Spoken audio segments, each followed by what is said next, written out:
Hello বন্ধুরা, আপনার mobile phone যদি স্লো কাজ করে, মোবাইল ফোন যদি হ্যাং হয়ে যায়, তাহলে মোবাইল ফোনের র্যামটাকে কিভাবে বাড়াবেন? র্যামটাকে বাড়ানোর সাথে সাথে মোবাইলের স্পিড বৃদ্ধি পাবে, মোবাইল হ্যাং হবে না, মোবাইল স্লো করবে না। তো আপনি কিভাবে এই কাজটা করবেন? তো এই কাজটা করার জন্য আপনি আপনার সেটিং অপশনে চলে যাবেন। ফোনের সেটিং অপশনে আসার পরে আপনি এখান থেকে মাই ফোন অপশন আছে না, এই যে মাই ফোন অপশনটাকে খুঁজে বের করতে হবে। কারো কারো ফোনের নিচে থাকে, আবার কারো কারো ফোনের উপরে থাকে। তো আমার ফোনের উপরে আছে। সব ফোনের একই নিয়ম, আপনি সিস্টেম অথবা মাই ফোন এটাকে চেক করে নেবেন। তো মাই ফোন সবার মোবাইলে আছে, মাই ফোনটাকে ক্লিক করবেন। ক্লিক করে দেওয়ার পরে আপনি এখান থেকে এই যে আইটেল র্যাম আছে না, এই যে এখান থেকে দেখতেছেন আমার ফোনটা হচ্ছে আইটেল, ঠিক আছে।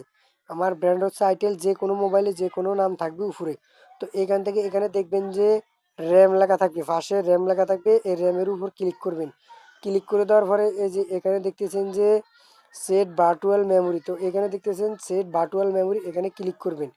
তো আমি এখানে ক্লিক করছি। এখানে ক্লিক করে দেওয়ার পরে আপনি এখানে দেখতেছেন যে 6 জিবি, তারপরে 12 জিবি, 3 জিবি র্যাম দেখাচ্ছে। তো আমরা এখান থেকে আমরা ফোনের যত জিবি র্যাম দরকার তত জিবি বাড়িয়ে নিব। তো আমার যা 6 জিবি আছে, আমি এখান থেকে আরও 6 জিবি এক্সট্রা করবো, মোট 12 জিবি। তো এখানে ক্লিক করবেন। এখানে ক্লিক করে দেওয়ার পরে আপনি কি করবেন, এখানে ক্লিক করে দেওয়ার পরে আপনার ফোনটা একটু রেজিস্টার নেবে।